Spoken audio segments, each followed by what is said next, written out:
Hello and welcome to my easy to understand guide to KISS Breakfast Radio and audiences. This video is going to be particularly relevant for you if you are studying AQA GCSE Media Studies. The target audience for KISS Breakfast Radio is around about 60% female, 40% male. The age range is roughly 15 to 34 years of age, and it's seen as kind of a British audience and quite an urban audience.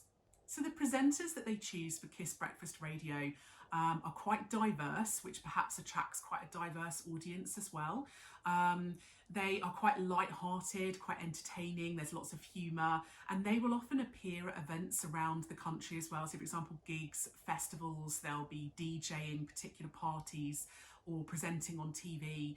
And so that will help to bring in more of their fans.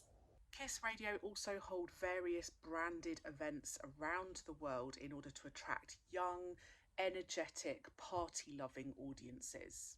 Currently, the presenters of the KISS Breakfast Radio show are Jordan and Perry. They're both funny, family-friendly, famous for being on Britain's Got Talent, which brings in that quite kind of family-based mainstream audience.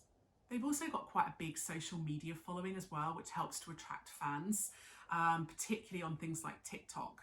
They're famous for participating in a lot of political events, for example, Black Lives Matter movement.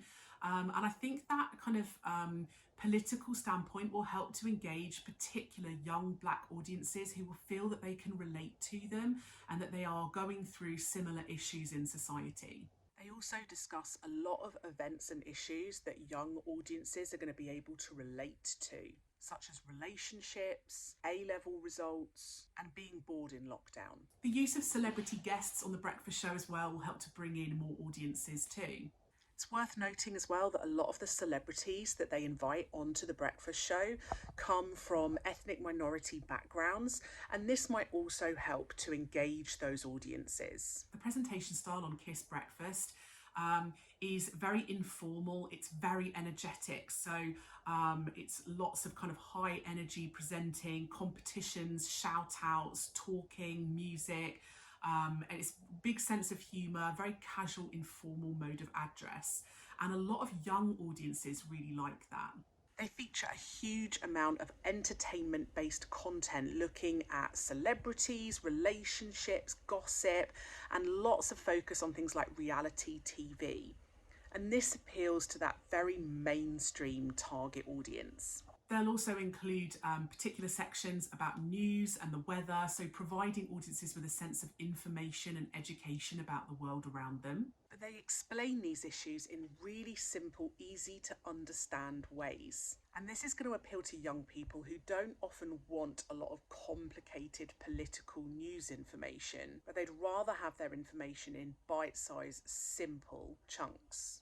The fact that this radio station is available on DAB helps to target those more modern, youthful audiences who are using kind of online convergent technology to access radio.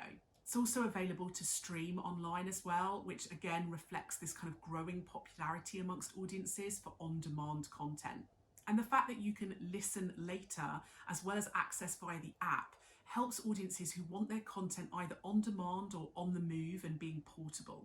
The different spin-off KISS radio stations help to target different audiences who have interests in different subgenres of music. KISS Breakfast Radio has 321 million people following them on social media combined, so they do have a big reach in terms of being able to market to their audience. The competitions they offer sometimes have really good prizes, and so it offers quite a lot of aspirational, escapist fantasies for audiences. The phone-ins, the competitions, the ability to kind of contact the radio station and speak directly to presenters, that appeals to those active audiences who want that kind of social interaction. Their success declined in 2018, 2019, and they brought in Jordan and Perry as the new presenters at that point to try and engage new listeners and refresh the content to make it feel a bit different and exciting. Of course, some audiences are not always going to be happy. Some people were put off by some of the political standpoints of Jordan and Perry, particularly being involved in the Black Lives Matter movement. There will always be people who are not happy with everything, and so that would have repelled some listeners. Bauer Media have also attempted to target a global audience by creating versions of KISS radio in other countries such as Norway and Finland. So that was my easy to understand guide to KISS breakfast radio and audiences. Don't forget to subscribe to my channel for other videos that might be relevant for you. And if you would like a video that I don't already have, leave a little comment below and I'll see what I can do.